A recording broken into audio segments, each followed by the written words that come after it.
Je dois dire, Dieu n'est pas puissant quand les miracles sont accomplis.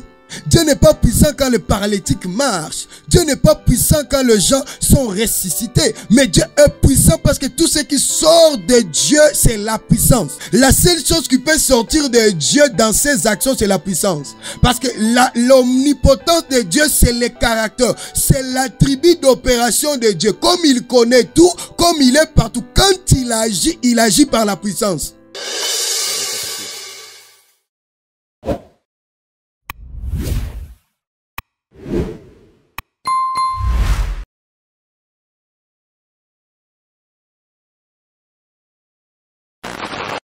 Voilà ce que nous devons comprendre sur les attributs incommunicables de Dieu. Deuxièmement, nous avons les attributs communicables de Dieu.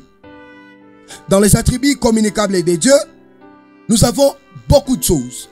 Ce sont des attributs, des caractères qui se trouvent en Dieu. Quand je parle de Dieu, je vois l'être suprême qui a tout créé.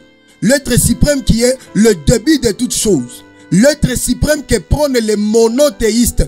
Le créateur de tout ce qui existe. Le géniteur de l'existence, le commencement de tout ce qui est.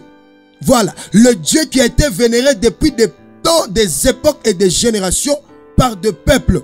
Le Dieu que les gens ont adoré, les êtres ont servi en tâtonnant, mais nous ne les servons pas en tâtonnant. Nous savons ce que nous faisons et par où nous devons appuyer pour être en contact avec lui. Parce qu'il s'est déjà révélé en Jésus-Christ. Il n'y a pas lieu de tâtonner dans le polythéisme. Il n'y a pas plusieurs dieux, il y a un seul Dieu. Oh, je dois le rappeler avec fermeté, avec une conviction profonde et dire, il n'y a pas plusieurs dieux. Il n'y a pas une multitude de dieux. Il n'y a pas une multitude de dieux. Il y a un seul Dieu que nous prenons dans le monothéisme pire, qui est le commencement de toutes choses, qui nous aime, qui nous a sauvés. Dans les attributs communicables de Dieu, le Dieu qui est le Dieu, le géniteur de toutes choses, il a des choses qu'il ne peut pas partager avec quelqu'un d'autre. Ils ne peuvent pas le partager, même avec le diable, même avec les anges, même avec les hommes. Le 5 attributs incommunicables de Dieu. Mais dans les attributs communicables de Dieu, ce sont des facteurs, des caractères qui se trouvent en Dieu, mais Dieu peut les transmettre aux hommes. Oh, quel grand amour! Dieu, le puissant, le parfait, le seul, qui s'est dit, non, ce que je possède, je peux le partager avec vous. Je peux le partager avec vous. Et la créature privilégiée de toutes les créatures, c'est l'homme. Parce que Dieu n'a pas fait l'homme pour que l'homme vive sur la terre. Dieu a fait l'homme pour que l'homme domine sur la terre. C'est pourquoi l'homme est l'image et la ressemblance de Dieu. Alors, comme l'homme ne peut pas dominer sans avoir le bagage de la domination, il faut les noter et les comprendre. Dominer, c'est une chose. Appeler à dominer, c'est une chose. Mais avoir le bagage, les éléments de pouvoir, les capacités pour exercer la domination, se trouvent dans les attributs communicables de Dieu. Dieu connaît qu'il y a des choses qui doivent caractériser celui qui est appelé à dominer. Parce que tu ne domines pas par bonne intention, tu domines parce que tu as des choses, tu as des compétences, tu as un pouvoir à imposer. La domination, ce n'est pas quelque chose de respect à négocier. La domination, c'est quelque chose d'un pouvoir à démontrer pour imposer son autorité. Voilà ce que nous devons savoir et comprendre certainement, très chers frères et sœurs. Partout où vous nous trouvez. Tu ne domineras pas par l'appréciation populaire. Les gens vont dire non, non, tu viens dominer sur nous. Si les gens vous acceptent, c'est parce que vous avez imposé l'acceptation. C'est parce que vous avez imposé la domination. Et Dieu, pour nous permettre de dominer sur la terre, il nous a communiqué ses attributs, ses caractères, afin de vivre comme lui sur la terre, afin de le représenter. Parce que nous sommes les ambassadeurs, parce que nous représentons le gouvernement céleste sur la terre. Et le gouvernement céleste nous donne ce que nous appelons les job description, nous donne notre mandat, notre feuille de route, dans notre agenda de mission, il y a des attributs, il y a des rôles à jouer sur la terre. Parce que nous ne sommes pas venus ici en pèlerinage, nous sommes venus ici pour dominer et assujettir la créature de notre Père. Voilà. Parce que c'est dans la révélation spéciale de Dieu que Dieu nous est révélé comme Père en Jésus-Christ. C'est Dieu-là qui a tout créé. Qui est le commencement de toutes choses. Il est mon Père. Aïe, aïe, aïe. Il est mon Père. Alors, dans ces attributs communicables, il y a premièrement l'amour. Parce que Dieu n'a pas d'amour. Dieu est amour. Je reprends. Dieu n'a pas d'amour. Dieu est amour.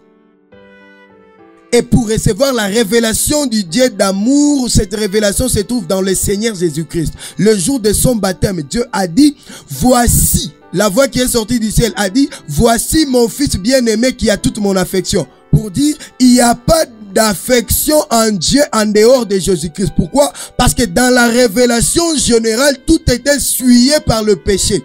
Et c'est Jésus qui est venu avec la révélation spéciale pour que cet amour qui était souillé dans la révélation générale soit régénéré en lui. C'est pourquoi dans le feuille de forêt, tu ne peux pas trouver le Dieu d'amour. Tu peux trouver une spiritualité qui va te déconnecter du Dieu d'amour parce que la nature était souillée par le péché.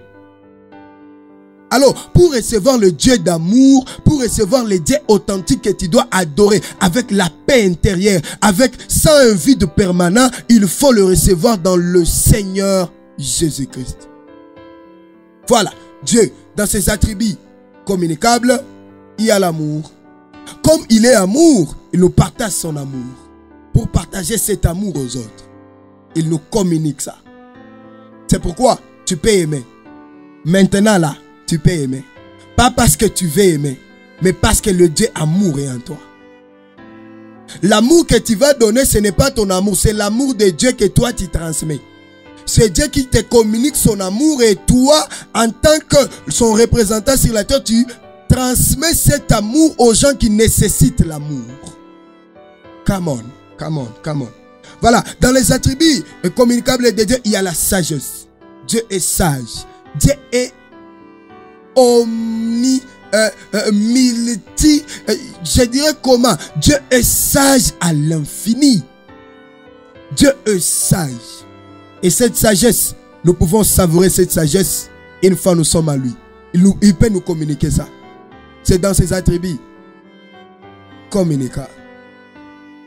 Voilà, Dieu est aussi bonté. La bonté. Dieu est bon. Tout ce qu'il fait est bon. Tout ce qu'il fait dans notre vie, c'est dans sa bonté. Dieu, c'est la paix. Dans ses attributs communicables, nous voyons la paix. C'est pourquoi même Jésus-Christ dit à ses disciples, non, je vous donne ma paix. Voilà, je vous partage la paix. Il peut donner la paix. Dieu est bienveillant. Dieu est clément. Dieu est miséricordieux. Ça se trouve dans les attributs communicables de Dieu. Le pardon, la compassion. Ça se trouve dans les attributs communicables de Dieu. Dieu peut les communiquer aux gens. Voilà. Une fois en Dieu, vous avez droit de vivre la bonté de Dieu, la paix de Dieu, l'amour de Dieu, la sagesse de Dieu. C'est ça se trouve dans les attributs communicables de Dieu. Donc vous pouvez les demander au Père et le Père vous les donnera. Vous pouvez aussi les partager aux autres parce que le Père vous l'a donné, parce que ça se trouve dans ses attributs communicables. Dans les attributs communicables de Dieu, nous avons aussi la justice. Dieu est juste. Dans la justice de Dieu, nous devons savoir des choses. Il y a la justice rémunératrice de Dieu et la justice rétributive de Dieu. Quand quelqu'un a péché et qu'il vit les conséquences de son péché, ce n'est pas Dieu directement qui le frappe. Parce que tout ce que Dieu fait, il le fait par la grâce dans son amour. Mais c'est cette justice rétributive qui te donne ce que tu as sémé, qui te remet ce que tu as sémé. Voilà, c'est ce que nous appelons la justice rétributive.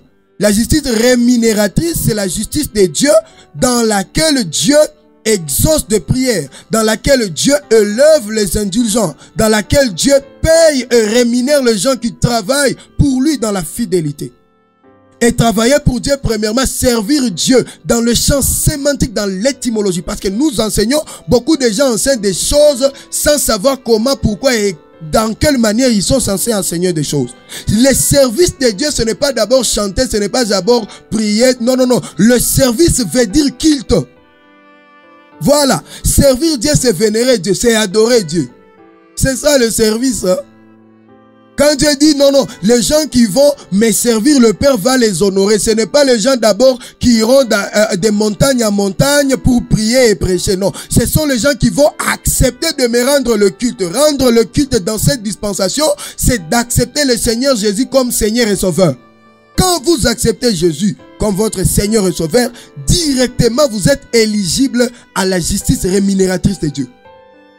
Vous avez droit à la rémunération parce que vous avez servi, parce que vous lui rendez un culte, parce que vous l'acceptez comme tel. Voilà ce qu'il faut savoir. Dans la justice rétributive, c'est là où quelqu'un a refusé de croire au Seigneur Jésus-Christ. Il a refusé d'accepter la révélation spéciale de Dieu. Qui a refusé. Et les conséquences de ce refus-là, il le perdit complètement. Il perd sa vie. Il perd éternellement son existence dans le feu du Sheol. Voilà. Nous avons compris la double dimension et les deux facteurs qu'il faut comprendre sur la justice de Dieu. Il y a vraiment les attributs. Il y en a nombreux les attributs communicables de Dieu. On aura vraiment le temps, on sera en train de toucher de point au courant de nos émissions qui vont venir, et vous serez infiniment édifiés, infiniment équipés pour savoir dans quelle manière nous sommes censés célébrer ces transgenres, célébrer ces transcendants, célébrer c'est Dieu qui est au-dessus de toutes choses. Voilà. Pour être dans la connaissance de Dieu, il y a des facteurs. Il y en a nombreux. Au sein du culte, nous ne sommes pas seulement de gens appelés à dire des choses, mais nous devons donner des formules, des facteurs, des choses à mettre en œuvre pour comprendre Dieu véritablement. Et le Dieu puissant et parfait, pour le comprendre, il y a trois grands facteurs. Dans les trois grands facteurs, il y a premièrement la révélation, deuxièmement la méditation, troisièmement l'initiation. Trois facteurs pour croître dans la connaissance de Dieu. Il y a premièrement la révélation, deuxièmement la méditation, troisièmement l'initiation. La révélation, Dieu se révèle en toi. Voilà. Il se révèle comme il s'est révélé à Moïse, il se révèle comme il s'est révélé à Abraham, il se révèle. Voilà. L'initiation. Il doit y avoir quelqu'un qui a déjà une connaissance approfondie ou une petite connaissance sur Dieu. Dans le champ de la connaissance sur Dieu, il t'initie. L'initiation. Voilà, je ne parle pas d'adhésion religieuse. Je ne parle pas de conversion ici. Je parle d'initiation. Il faut être initié à...